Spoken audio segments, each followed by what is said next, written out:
Es un gusto saludarles. Buenas tardes, licenciada. Hola, Eddie, ¿qué tal está? Aquí ya recibiendo la última clase del semestre. ¿Será? Supuestamente es la última semana de clases, ¿no?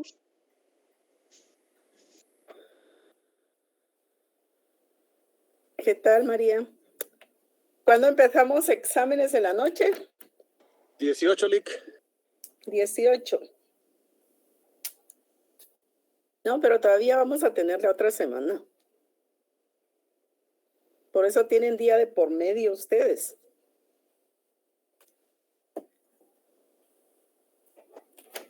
¿Para cuándo tenemos mercantil? Yo no tengo a la mano ahorita mi calendario.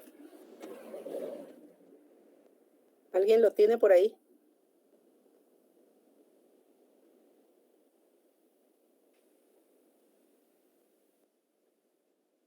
Ajá, sí. Sí, todavía tenemos ahí tiempo. Bueno.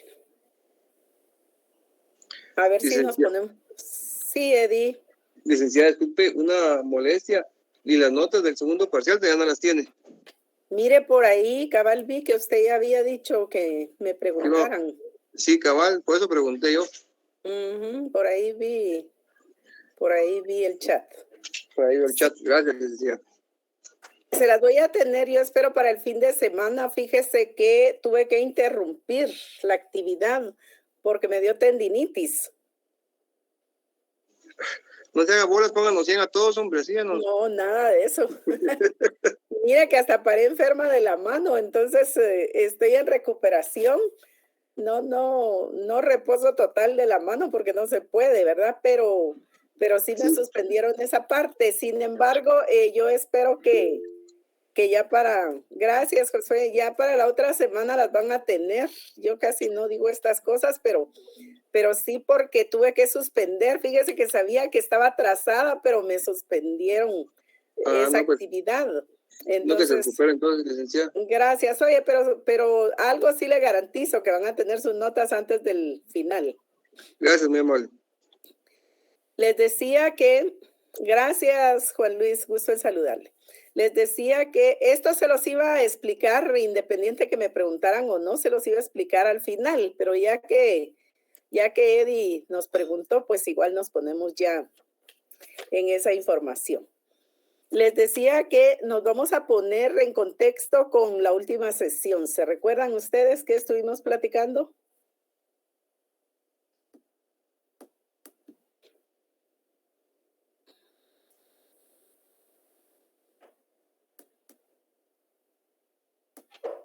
No me digan que no se recuerdan, si no.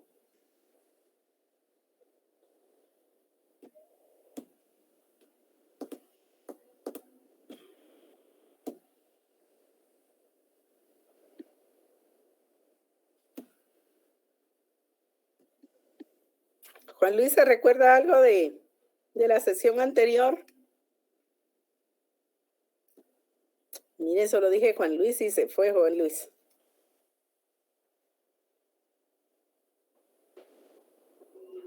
Teodoro, ¿se recuerda?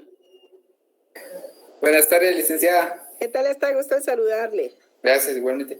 Pues lo que yo me acuerdo, licenciada, estuvimos hablando del inventario del avalúo, la designación inmobiliaria, que tenían varios fiduciarios, el patrimonio fideikometido y los honorarios también, licenciada. Eso respecto de qué título de crédito. Sí, está bien. Los títulos de crédito, los fiduciarios, licenciada. ¿Pero cómo se llaman esos títulos de crédito? A ver, ¿alguien se recuerda bien de ellos? Certificados. ¿Certificados qué, Karen? Fiduciarios. Fiduciarios. Certificados fiduciarios, muy bien. Entonces, los voy a molestar ahí con su código, porque yo les hablo de la doctrina y todo, pero sí, eso me di cuenta, Juan Luis. Pero igual nosotros tenemos la legislación, la cosa es de que ustedes van a ser juristas, entonces tenemos que ver doctrina, tenemos que ver legislación. Sin embargo, ustedes deben de tener a la mano su legislación de manera tal que se vayan ilustrando y vayan encontrando en su manejo de código para análisis de normas lo que vamos mencionando. Entonces, eso lo que viene a hacer es 3 cosas. Una, les ilustra el pensamiento en cuanto al conocimiento que estamos desarrollando. Otra, encontrar la fundamentación legal para hacer el análisis. Y tercera, ejercitarse en el manejo de código. Entonces, eso es muy, muy importante para que nosotros veamos que vamos a tener ese ejercicio que nos va a dar como resultado esa diferencia. Les pongo un ejemplo. Les pongo un ejemplo porque llevo mucho más de la mitad calificada con ustedes y veo que los que asisten a clases pues tienen una amplitud mayor de ese conocimiento que se les está pidiendo que ustedes expresen. Entonces, ¿pero por qué? Porque incluso ustedes anotan hasta algunos sus ejemplos. Ustedes anotan fundamentos legales, ¿verdad? A diferencia de alguien que nunca está. Entonces se ve la diferencia. Se ve la diferencia. Entonces vean ustedes la importancia que tiene que hagamos esta clase de ejercicio. Cuando nosotros hablamos del certificado fiduciario, nos vamos, les decía, 609, 10, 11, 12, 13, 14, inclusive del Código de Comercio. Y en ese articulado van a encontrar ustedes desde lo que tenemos como certificados fiduciarios hasta los requisitos que conlleva tener el certificado fiduciario. Ustedes ya llevan adelantado para Mercantil 3 el que hay contratos que ya fueron agotados. Claro que se vuelven a ver, pero de una manera más rápida.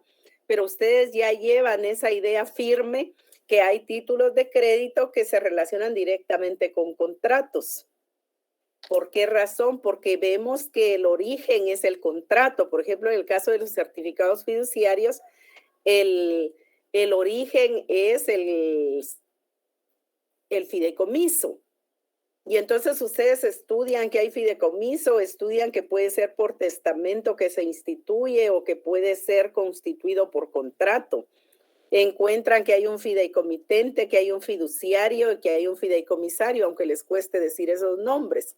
Entonces, esos son avances que ustedes van teniendo y que no se dan por enterados, pero que cuando uno los encuentra en el privado se da cuenta de que esos avances los han tenido. Pues entonces es bueno que ustedes hagan su ejercicio de manejo de código, aunque nosotros no los estemos viendo. Eso no es por nosotros, sino al final los que ganan o los que dejan de ganar son ustedes, ¿verdad? Entonces es bueno que hagan eso. Muchos de ustedes lo hacen. Otra cosa importantísima es que ustedes toman notas, ¿verdad? Entonces ahí he visto que María, que Teodoro, que Eddie, que Juan Luis tienen notas, ¿verdad? Tienen sus notas y cuando uno les pregunta, las consultan. Eso es bueno. Eso es bueno. No lo digo yo, que ustedes tienen un mejor proceso, un mejor procedimiento a tal punto que me han enfermado de la mano, pero lo dice Bill Gates. Si ustedes quieren, vayan y consúltenlo. Que si nosotros escribimos, que si nosotros leemos lo escrito, entonces ese manuscrito que vamos a elaborar, como lo hacen ustedes, al final nos sirve para fijar conocimiento, ¿verdad? Para fijar conocimiento. Entonces, usted no se está dando cuenta que al final ese proceso está haciendo, ¿verdad? Me decía alguien, pareciera que castigando a los alumnos usted se castiga más, pero yo no lo veo como un castigo, sino lo veo como una forma de aprendizaje en donde tenemos muchas limitantes, ¿verdad? Una de las grandes limitantes hay, por ejemplo, que algunos de ustedes se conectan, no ustedes precisamente, sino algunos compañeros se conectan y la clase se termina y se quedan ahí. ¿Por qué razón se quedan ahí? Porque no están, ¿verdad? No han estado en clase. Entonces, eso es un plus para ustedes, es un valor agregado que ustedes siempre van a ir teniendo, ¿verdad? Entonces, veamos ahí que tenemos esos títulos de crédito. encontramos de parte muy, muy importante el vale. El vale es un título de crédito bastante sencillo, de mucho uso, de mucha aplicabilidad, porque finalmente se utiliza mucho, es un título de crédito. Si ustedes van a ver, no tenemos mucho contenido en nuestro código. Alguien que nos ubique ahí con el vale. Van a ver que escasamente vamos a tener un artículo, una norma.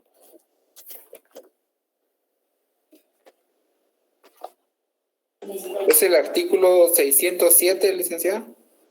Léalo, por favor, Teodoro. Vales. El vale es un título de crédito por el cual la persona que lo firma se reconoce deudora de otra por el valor de bienes entregados o servicios prestados y se obliga a pagarlos. Muy bien, gracias. Entonces, ven ustedes, muchos de ustedes tienen la experiencia de trabajar en algunas instituciones públicas o privadas. Y ahí a ustedes, por ejemplo, si son pilotos, si ustedes son, ven ahí, aunque ustedes no lo sean, ustedes ven que hay servicio de mensajería, tienen a los mensajeros, tienen a los notificadores, etcétera. Entonces ellos son personas que utilizan muchísimo el título de crédito que se denomina vale.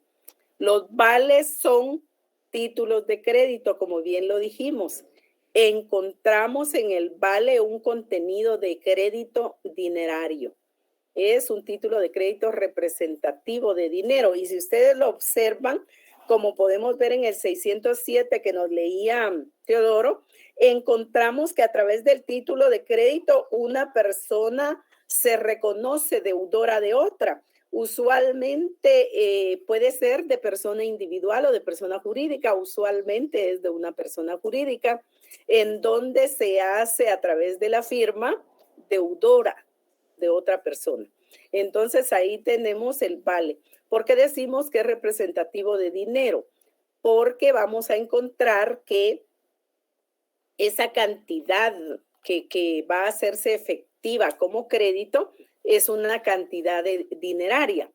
¿Y cómo ha surgido esa cantidad dineraria?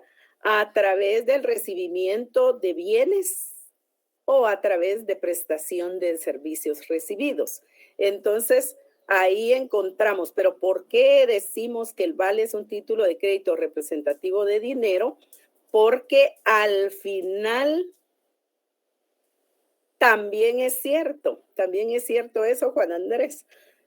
Entonces, al final encontramos que hay un adeudo en dinero, porque si es un adeudo de tiempo, si es un adeudo de trabajo, de una prestación de servicios o de entrega de bienes, al final el adeudo se da en dinero.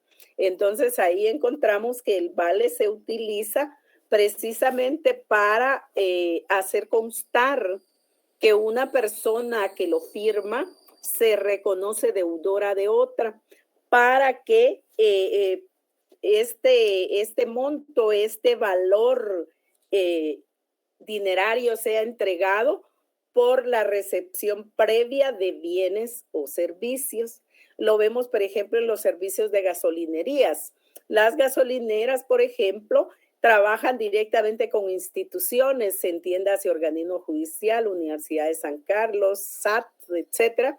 Y entonces todos los pilotos, todos los que tienen el servicio, porque son funcionarios muchos, los ministerios, por ejemplo, tienen mucho este servicio. Ellos tienen recepción de vales mensuales y deben de ir ellos recibiendo la prestación de ese servicio o recibiendo los bienes, en el caso de las gasolineras, por ejemplo, y a través de esa firma se reconocen deudores por parte de una persona individual o por parte de una persona jurídica, como estábamos diciendo. Se puede dar entre personas individuales, se puede dar entre personas jurídicas. ¿Cómo estaríamos hablando de una persona jurídica? Bueno, que quien se reconoce deudora de ese servicio es trabajador de instituciones del Estado, por ejemplo. Entonces ahí hay una representación, ahí tenemos nosotros una persona que sin ser comerciante, el Estado, por ejemplo, es una persona jurídica. ¿Eso dónde lo encontramos? No lo encontramos en el 607 para entenderlo. Nos vamos al artículo 15 del Código Civil y ahí aparece. Encontramos entonces que la persona que recibe esos bienes, esos servicios, se reconoce a través de su firma deudora de otra por el valor que representan esos bienes, por el precio que tienen esos bienes en su totalidad, ¿verdad? Si hoy estuviéramos hablando de 5 galones de gasolina, por ejemplo, que 5 es poco, pero para ponerles un ejemplo, estaríamos hablando de 200, 300 quetzales. Entonces, esos vales son los documentos que se firman como representación de un crédito, que va, si es crédito, pues va a pagarse a futuro. ¿Cuándo se va a pagar? Usualmente los vales se caracteriza su uso porque es por montos no muy altos y es por plazos no muy largos. Entonces, a diferencia de la letra de cambio, a la diferencia de la factura cambiaria, de otros títulos de crédito, el vale tiene en nuestra legislación pues esa naturaleza crediticia, esa naturaleza de bien mueble, de acuerdo a su naturaleza jurídica, y entonces vamos a encontrar que va a ser otro título de crédito, no se va a asemejar a un pagaré, no se va a asemejar a una letra de cambio ni a una factura cambiaria, va a ser per se un título de crédito, porque esa categoría jurídica le da el código vigente. Entonces ahí tenemos que esta persona que lo firma se reconoce deudora. Los plazos no son largos y los montos no son altos, o sea, no son de alta cuantía. ¿En dónde está entonces la rentabilidad? Si usted está comprando 10 galones de gasolina, 400 quetzales, así hacer números rápidos, entonces estamos encontrando que 400 quetzales no es mucho dinero. Pero si hablamos que hay 1,000 adquirentes de gasolina a través de un crédito contenido en un vale, entonces estamos hablando de muchos miles. Ahí ya viene la rentabilidad en la utilización de ese título de crédito que es el vale. Encontramos que tiene características. ¿Cuáles son esas características? Encontramos en principio que contiene la obligación de pagar una suma determinada de dinero a futuro, igual que la factura cambiaria, igual que el cheque, igual que la letra de cambio. Encontramos que esa obligación pues va a tener su origen en la recepción o entrega que se ha hecho previamente de un bien o de una prestación de servicios. Entonces ahí tenemos el negocio subyacente, la relación causal que le da creación al título de crédito que denominamos vale. Entonces ahí vamos teniendo características específicas. Decimos también que es un título de crédito causal. ¿A qué se refieren los títulos de crédito causales? A ver quién se recuerda.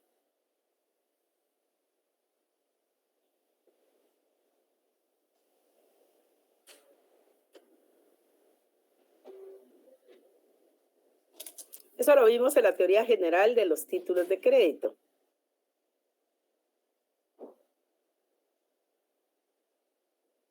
No tenemos, por ahí vamos a ir indicándoles entonces. El título de crédito causal es el título que tiene relación directa con la causa. No podemos extraer el título solo él mismo, sino que debe estar acompañado de una relación directa con la causa. Recuerden si ustedes cuando estábamos hablando de las características de los títulos de crédito, ahí hablamos de la abstracción y hablamos de la autonomía. A contrario de la abstracción, que es donde se abstrae el nexo causal del título de crédito, aquí es a la inversa. El título de crédito tiene relación directa con la causa, porque si no está establecida la causa, no puede hacerse efectivo el cumplimiento de la obligación contenida en ese título de crédito. Si yo no establezco el consumo de la gasolina, pues entonces, ¿por qué tengo que pagar los 1,000 quetzales, por ejemplo? Entonces, tiene que haber relación directa con la causa. Y cuando no se extrae la causa del título de crédito, sino que debe expresarse, entonces estamos frente a un título de crédito causal. A eso se refiere. Tienen que ir desempolvando esas ideas, esos conocimientos que tienen, porque para el examen final entra todo el contenido. Encontramos que hay un sujeto. Sí, Andrea. Licenciada, buenas tardes. Una pregunta. En esa relación causal que usted estaba hablando en este momento, ¿es la que se encuentra en el artículo 408? A ver, ¿qué nos establece el 408, Andrea? La emisión o transmisión de un título de crédito no producirá, salvo pacto expreso, extinción de la relación que dio lugar a tal emisión o transmisión. La acción causal podrá ejercitarse restituyendo el título al demandado y no procederá sino en el caso de que el actor haya ejecutado los actos necesarios para que el demandado pueda ejercitar las acciones que pudieran corresponderle en virtud del título. Ajá. Sí, cuando estamos hablando de la relación causal, estamos indicando que el título de crédito tiene relación directa con la causa. Es decir, que la causa no se extrae del título de crédito para efectos de que surta sus efectos. Entonces, si estamos lo que quiere decir es que si estamos frente a un título de crédito causal y la relación de causalidad que tenemos en el título, en el epígrafe del 408, pues es esa. A eso se refiere, la relación causal se refiere a ese nexo que hay entre el negocio jurídico que le da origen al título de crédito y el título de crédito, ¿verdad? Entonces encontramos que esa acción causal es diferente de la acción cambiaria. Ese es el segundo párrafo de ahí, recuerdo. Sin embargo, ahora estamos haciendo relación, Andrea, directamente al título de crédito, que es el vale en este caso concreto, y estamos diciendo que esa relación causal no se extrae del vale, sino que tenemos que hacer alusión a ella de manera expresa para determinar por qué el cumplimiento de esa obligación contenida en el vale. Usted no puede decir que va a crear un vale porque sí, ¿verdad? Porque eso daría lugar a malos pensamientos en el manejo de fondos, especialmente si es de la cosa pública, ¿verdad? Sino usted debe establecer qué es el negocio jurídico que le da origen a la obligación contenida en el vale. A eso se refiere esta característica de la causalidad. El vale es un título causal porque usted debe expresar dentro del contenido del título de crédito la causa. A eso se refiere. Encontramos que está sujeto al negocio jurídico subyacente, es lo que estamos explicando. El vale está sujeto a ese negocio jurídico que le da origen, quiere decir. Entonces, al estar sujeto a ese negocio jurídico subyacente, estamos diciendo que el vale está sujeto a la causa, que tiene relación directa con la causa. Todos los títulos que tienen relación directa con la causa son títulos causales. Todos los títulos de crédito que no tienen relación con la causa van a ser títulos abstractos, porque va a haber una separación entre el negocio que le da origen al título de crédito y el título de crédito mismo. Pongamos un ejemplo, los cheques. Usted puede crear un cheque porque le debe a una persona como medio de pago, porque va a comprar un contrato de compra-venta, va a comprar lociones, ropa, zapatos, etcétera, comida. Y entonces ahí tenemos negocios jurídicos subyacentes, pero son independientes, son autónomos. ¿Por qué? Porque no necesito expresar la causa para darle validez y eficacia al cheque. Ustedes pueden regalarle dinero a la novia, que nadie les va a decir nada si no se entera, ¿verdad? Entonces ahí no van a, mire, le voy a donar entre vivos a fulanita, o voy a comprar botellas de vino, o cualquier otra bebida espirituosa más fuerte. Ah, pues lo puede hacer, sí lo puede hacer. ¿Lo va a expresar en el cheque? No lo va a expresar en el cheque, ¿verdad? Entonces ahí estamos frente a un título de crédito abstracto en el cheque, pero estamos frente a un título de crédito causal o concreto en el vale, porque tenemos que hacer referencia directa al negocio jurídico que le da origen. Esa es la razón. Entonces ahí tenemos que el vale es un título de crédito que está sujeto al negocio jurídico subyacente. Quiere decir que está sujeto a la causa, que está sujeto al negocio jurídico que le da origen al título de crédito. Eso quiere decir. Y encontramos que en la incorporación, que es otra característica del título de crédito, pues tenemos una promesa de pagar una cantidad cierta y determinada de dinero a futuro, al igual que muchos otros títulos de crédito. La letra de cambio usted la paga a futuro, la factura cambiaria usted la paga a futuro, el pagaré es una promesa de pago a futuro, el vale no establece que sea una promesa, pero conlleva una promesa. Cuando yo le firmo a usted un vale, yo le digo, mire, no se preocupe, el fin de mes le pago la gasolina, ¿verdad? O cualquier otro servicio. Entonces ahí estamos frente a las características de estos títulos de crédito. Hay requisitos a cumplir, vayámonos a los requisitos.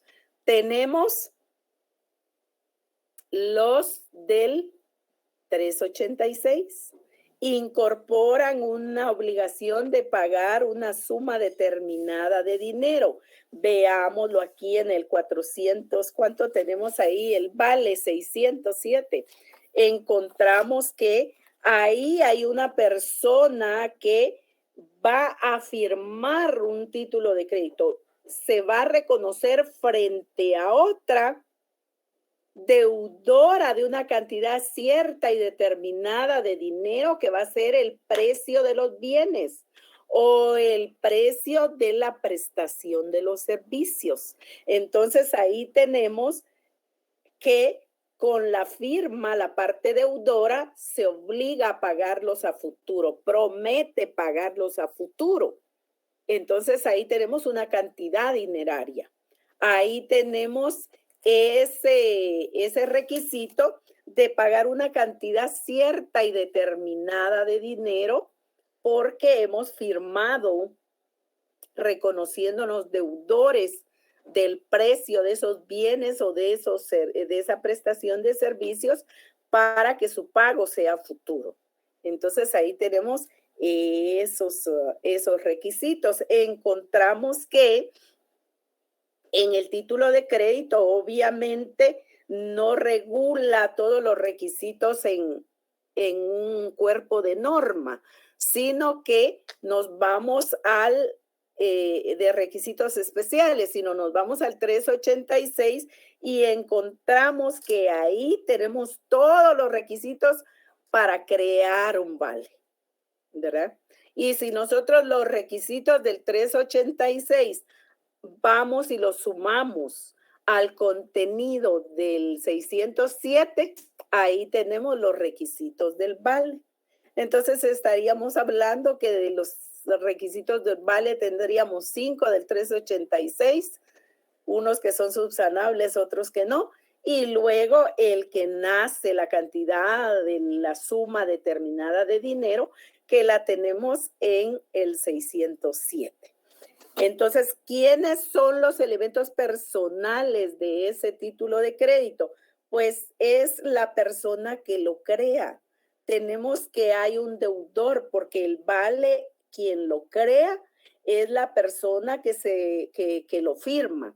Y quien lo firma es la persona que se reconoce deudora a una obligación pecuniaria que el título de crédito que se llama vale contiene. Entonces hay una cantidad de dinero que contiene el vale, hay una prestación de servicios o una entrega de bienes que se expresa en el vale y finalmente usted firma ese vale.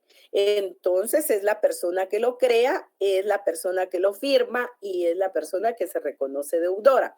Por el otro lado tenemos un beneficiario o tomador del vale. Es la persona a quien le asiste ese derecho de ser beneficiaria del pago a futuro de una cantidad cierta y determinada de dinero por parte de la persona deudora y que a su vez lo legitima activamente para poder ejercitar la acción cambiaria, ¿verdad?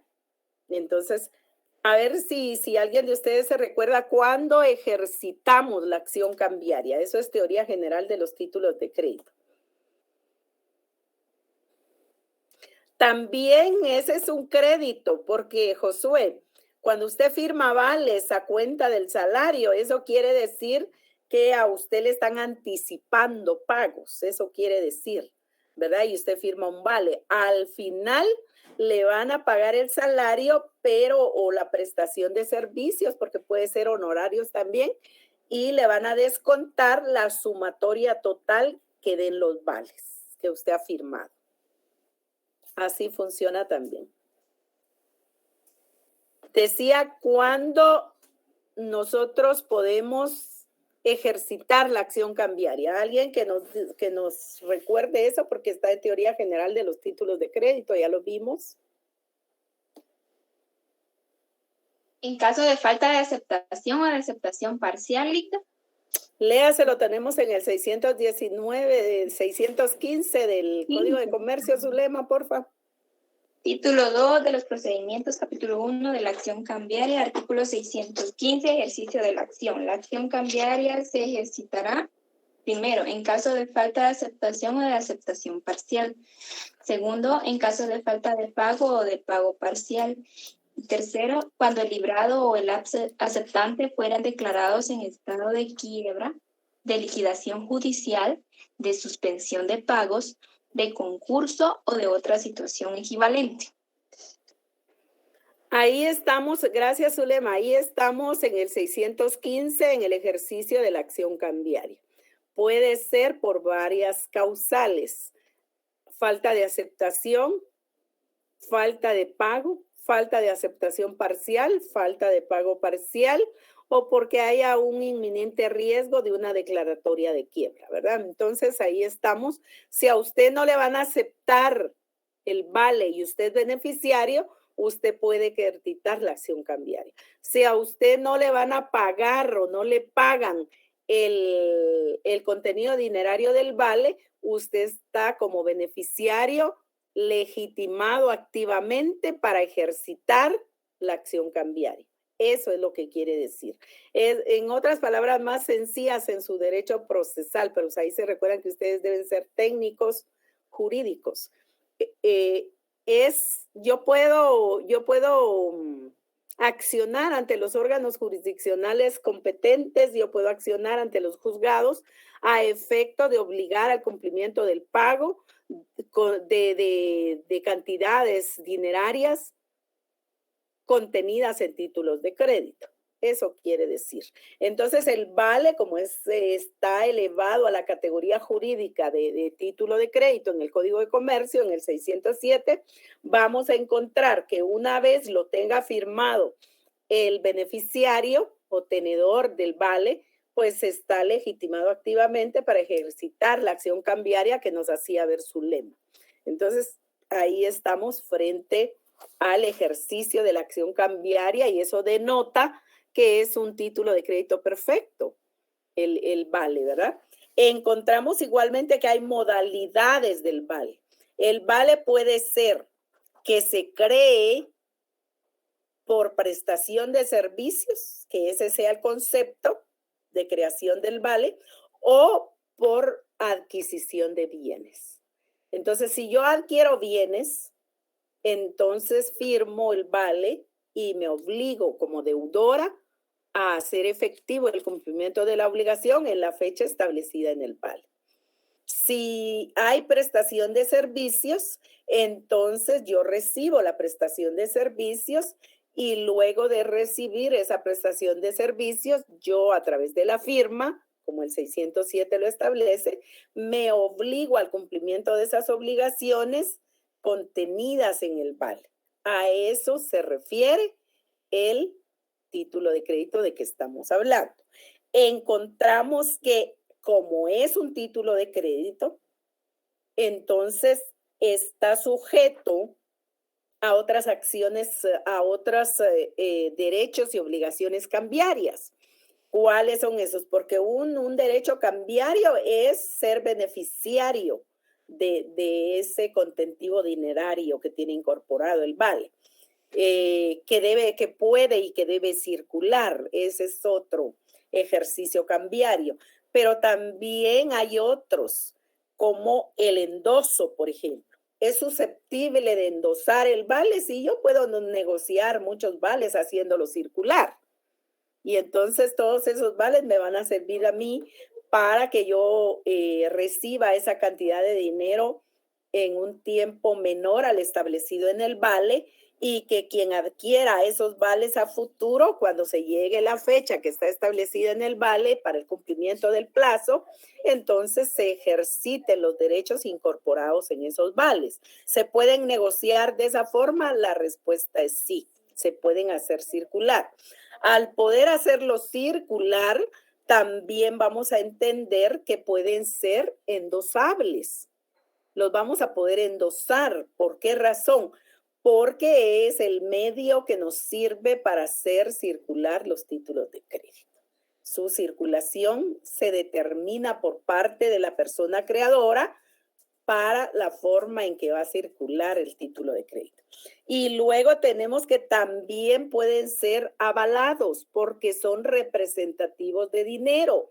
Y ya vimos en la teoría general de los títulos de crédito que van a ser avalados los títulos de crédito, las obligaciones contenidas en los títulos de crédito a través del avalista. Entonces ahí tenemos que se va a dar la posibilidad del endoso para hacerlo circular. Se va a dar la posibilidad del aval porque un avalista va a avalar la obligación, el cumplimiento de la obligación contenida en el vale.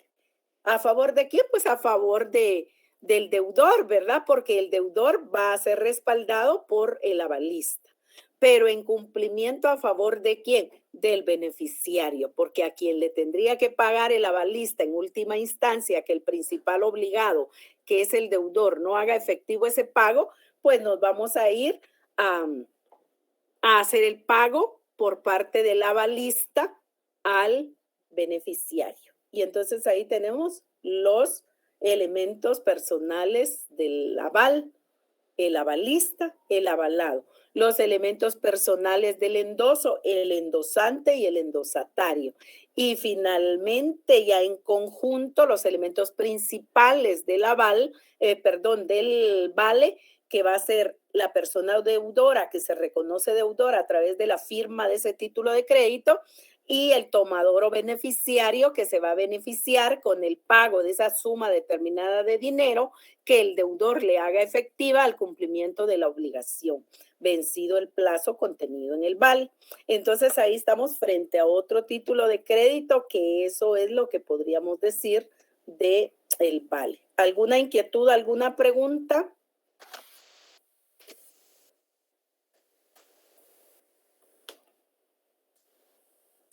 ¿Seguros que no?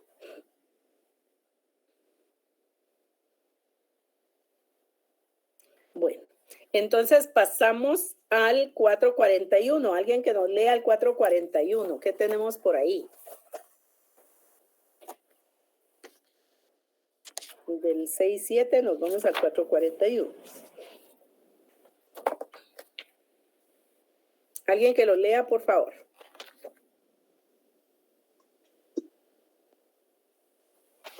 Artículo 441, requisitos.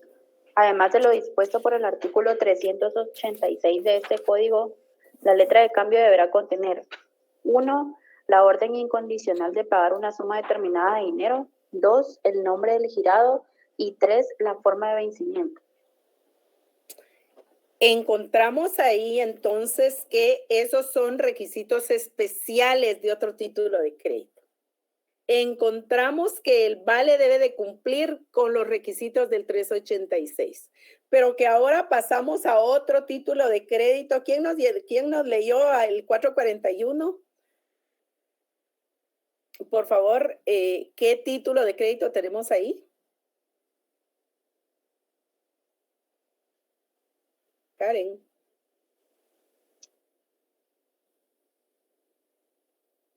La letra de cambio. La letra de cambio, así se llama ese título. Gracias, Eric. Así se llama ese título de crédito, letra de cambio. Como les decimos, ustedes ven la legislación, nosotros vemos también la doctrina y obvio que la legislación, ¿verdad? Encontramos que la letra de cambio valga decir, es uno de los títulos de crédito más importantes, si no es que el más importante. ¿Por qué razón? Porque de ella deviene toda la rama del derecho cambiario. De ahí es que viene todo ese derecho que se ocupa del estudio de los títulos de crédito, que en su conjunto se denomina derecho cambiario, en honor a la letra de cambio, que fue el primer título de crédito que nació a la vida jurídica para resguardar las riquezas dinerarias en principio y después las representativas de dinero, de todos los riesgos que podía darse al trasladarse de un lugar a otro con dinero efectivo. Entonces nace y se da la posibilidad de incorporar ese dinero efectivo en un soporte papel. Y de ahí deviene esa gestión de riesgo que de una manera empírica los banqueros y los comerciantes pues hacen de las riquezas que ellos tienen y administran. Entonces encontramos que ese derecho cambiario se toma desde el inicio como en honor a la letra de cambio con ese nombre. La doctrina jurídica de los títulos de crédito en su conjunto se denomina derecho cambiario. Es un hecho que debemos de conocer el derecho para conocer su legislación, porque el derecho es lo primero que se da y nace a la vida jurídica para una regulación específica, su legislación. Encontramos entonces que alrededor de la letra de cambio, pues se provocan grandes movimientos de unificación de todos esos principios, de todas esas normas de práctica, o sea, un derecho natural que le da lugar a la regulación de los títulos de crédito, porque en principio son esos principios generales que se aplican para que haya un contenido que sea el sustento para la regulación de los títulos de crédito. No hay normas específicas en principio. Posteriormente, pues viene y nace la legislación para los títulos de crédito, esa legislación fundamental que finalmente es la que a través del tiempo viene y regula hasta nuestros días en el Código de Comercio los títulos de crédito en un libro específico que hoy por hoy tenemos el libro tercero, que es dedicado casi totalmente a los títulos de crédito. Vean ustedes una figura muy importante para que ocupe un libro de un código. Entonces tenemos ahí la letra de cambio. Encontramos igualmente que como todo título de crédito, pues tiene su origen. Unos lo consideran en la edad antigua, otros lo consideran en la edad media. La edad media para el cuestionamiento de origen del derecho es muy importante porque hubo grandes avances y mucha evolución del derecho en la Edad Media. Encontramos entonces que ese origen, pues, se va dando en cada una de las etapas, en cada uno de los tiempos, en cada una de esas edades en que está dividido el tiempo, y viene de la edad antigua y viene a la edad media, y entonces va obteniendo una gran evolución histórica. Y de esa evolución histórica vamos encontrando que recibe distintos nombres. El contrato de trayecticia, por ejemplo, el contrato trayecticio por la trayectoria de circulación. Encontramos que contiene un soporte papel, una carta de pago. Letra quiere decir carta en sus orígenes. Entonces, ese medio de pago, esa carta de pago, ese medio de pago, ese recibo de pago, encontramos entonces que se da toda esa diversidad y que para su transmisión se utiliza ese endoso, ¿verdad? En principio se hace por la simple tradición y posteriormente hay también de manera natural una aceptación. Hoy, ¿por qué hayas una aceptación? Porque estábamos viendo que yo le doy mi dinero, pero usted me da la carta donde me autoriza a que yo le entregue ese dinero. Así funcionaba la letra de cambio en sus inicios. Entonces, vean, encontramos ahí que se tiene esas ideas, se tiene esa evolución en el derecho francés, por ejemplo, se va dando con todos los avances de la Revolución Francesa en todos esos tiempos, pues igual se va teniendo el avance de este título de crédito que llegó a ser, después de ser una carta sencilla en donde los amigos autorizaban a sus amigos a que los banqueros les entregaran dinero. Por ejemplo, se cree que los orígenes de la letra de cambio vino con los judíos, cuando los judíos fueron expulsados de Francia. Y en ese tiempo, pues obviamente los judíos salieron sin nada, sus riquezas estaban en los bancos, ellos muy trabajadores, habían generado mucha riqueza, pero se iban sin ella. Entonces ellos dejaron muchos amigos en Francia y les enviaban efectivamente cartas en donde les autorizaban unos contenidos, unas notas, en donde ellos los autorizaban con su firma a que a ellos les entregaran esa riqueza y ellos hacérsela llegar ya fuera del ámbito de la legalidad bancaria. Entonces así se va dando todo este desarrollo del derecho cambiario.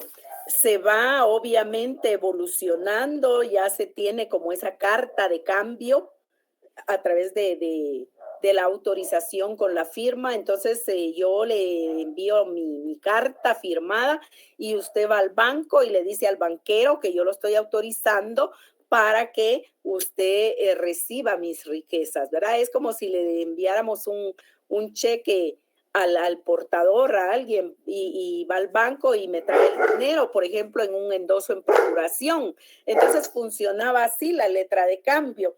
Se difunde para desempeñar ese papel importante de circulación y posteriormente, pues obviamente se va perfeccionando hasta el momento que puede ser endosable, hasta el momento en que es un título que en un momento dado puede ser avalado, puede tener un aval. Esos ya son avances que va teniendo la letra de cambio. ¿Qué es la letra de cambio? ¿Cómo vamos a entender la letra de cambio?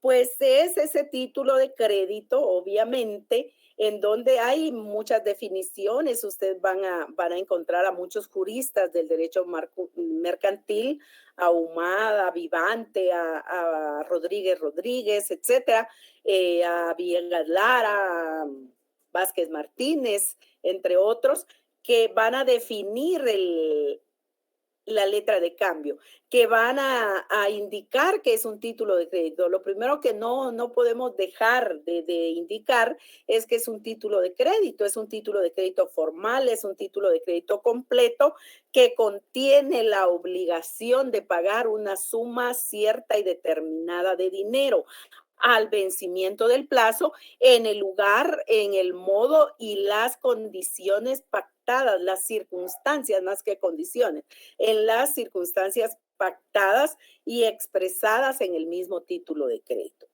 Ahí estamos frente a una letra de cambio. Encontramos que es un título de crédito típico mercantil porque lo tenemos regulado en el Código de Comercio, en donde hay expresada una obligación contenida de hacer efectiva la entrega de una cantidad cierta y determinada de dinero de una persona hacia otra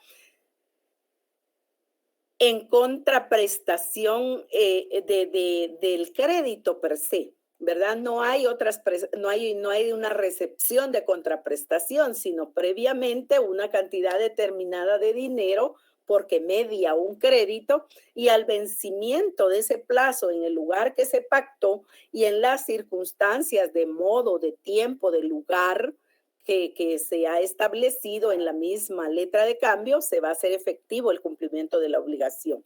Cuando nos vamos a la naturaleza jurídica de la letra de cambio, estamos hablando de que esta letra de cambio, al igual que todos los demás títulos de crédito, tiene la naturaleza de ser un bien mueble, que tiene la naturaleza de ser reconocida y regulada, además, como un título de crédito, y al considerarse título de crédito en la disciplina de los títulos de crédito, se reconoce que es considerado también la letra de cambio un título de crédito, un bien mueble, una cosa mercantil. Cuando hablemos de los tres, estamos hablando de sinónimos al final de cuentas, porque el título de crédito se considera un bien mueble, se considera una cosa mercantil. ¿Por qué? Porque es susceptible de apropiación, es susceptible de traslación en la circulación, y ahí encontramos que esa es su naturaleza jurídica. Cuando hablamos de las características, vean ustedes, es un título de crédito. Es un título formal porque se le da forma. ¿Dónde tenemos que es un título de crédito, la letra de cambio?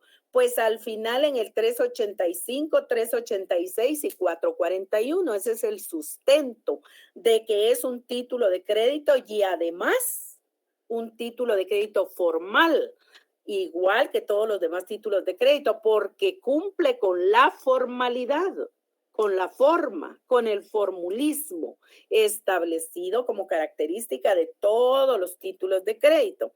Establece también la doctrina y la legislación que es un título que se crea a la orden. ¿Por qué es un título a la orden? Porque conlleva incorporado un derecho dinerario de pago a futuro. Entonces no podemos dejar así como en el aire quién va a cumplir con la obligación, sino debe ser una persona determinada. Puede ser persona directamente que recibió el crédito, puede ser otra persona de acuerdo como esté establecido en la letra de cambio, pero finalmente va a ser un título de crédito que va a estar creado a la orden. Y eso lo tenemos también en la teoría general de los títulos de crédito. ¿Por qué se considera un título completo? Porque vale per se, porque no necesita de otro para nacer, tener permanencia, seguridad y certeza jurídica. Es válido por él mismo. Encontramos a su vez que está revestido de rigor cambiario, porque se puede crear, porque se puede hacer circular y porque si es una obligación no atendida la que está en la letra de cambio, porque no se cumplió con la obligación de la entrega de esa cantidad incondicional de dinero, entonces estamos frente al ejercicio de la acción cambiaria. Esos son los rigores cambiarios que tienen los títulos de crédito. Encontramos que ahora volvemos a lo que decíamos anteriormente, a diferencia del vale, es un título de crédito abstracto. Yo no tengo que establecer dentro de la letra de cambio, no debo expresar dentro de la letra de cambio de manera clara y expresa, valga la redundancia, el motivo, la razón, la circunstancia que dio lugar a la creación de la letra de cambio. Solo veo que es una letra de cambio a la vista, que se debe de pagar por cuánto y que fulanito de tal debe pagarla en la fecha establecida del cumplimiento de la obligación. Punto. Y la firma, ¿va? Entonces establecemos ahí un título de crédito abstracto. ¿Qué es el vale? Un título de crédito causal o concreto.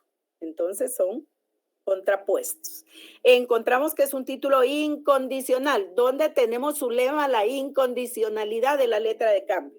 Búsquela ahí en la norma y nos dice.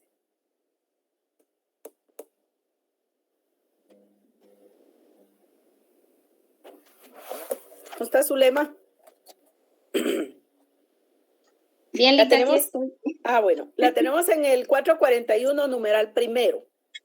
Ahí está esa incondicionalidad. Es un título de crédito que da origen a obligaciones sustantivas. ¿Cuáles son esas obligaciones sustantivas? Pagar una cantidad de dinero cierta y determinada en una fecha y lugar específicos, tal cual se expresa en la letra de cambio. Hay que observar que es un título de crédito que crea obligaciones de pagar, que contiene orden incondicional de pagar una suma determinada de dinero. Esa es la obligación sustantiva. Es un título de crédito para recoger otras obligaciones cartulares o cambiarias. Muy bien, ¿cuáles? Pues la vamos a avalar, la vamos a endosar, vamos a ejercitar la acción cambiaria. Pues esas son otras obligaciones cartulares, son otros derechos cambiarios, son otros rigores cambiarios que nos autoriza la letra de cambio, o sea, el título de crédito. Es un título de crédito que contiene una declaración unilateral de voluntad. Ese es de forma, ese es de formulismo. ¿Dónde tenemos ese sustento? Pues lo tenemos ahí en el 441 numeral primero.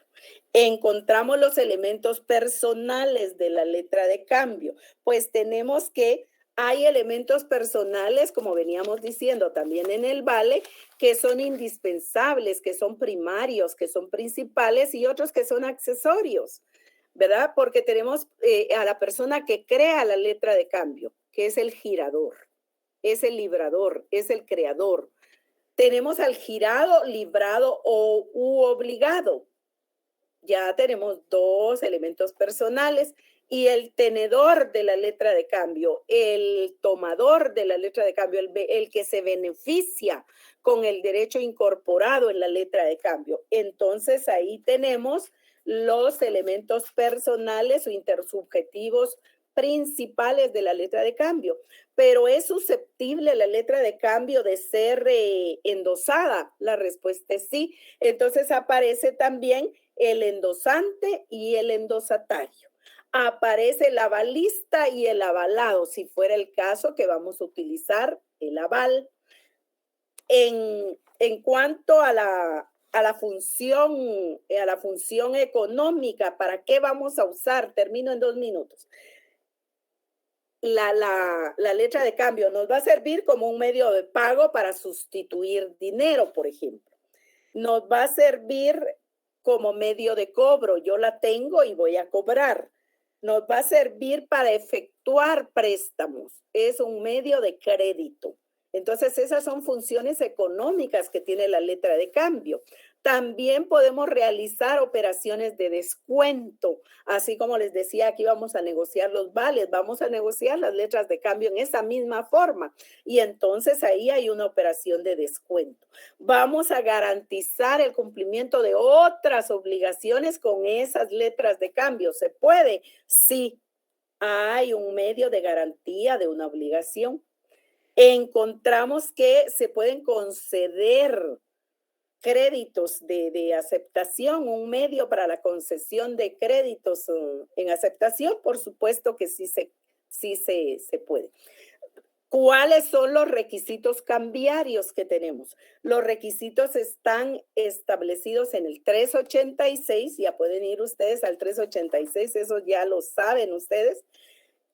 Y tenemos los requisitos del 441. Si ustedes suman los requisitos del 386 con los del 441, vamos a encontrar que ahí tenemos todos los requisitos de las cosas, de las personas, del título propiamente, y que van a ser efectivo, eficaz y valedero el título de crédito. Entonces tenemos propiamente de los elementos personales que deben de cumplir sus requisitos.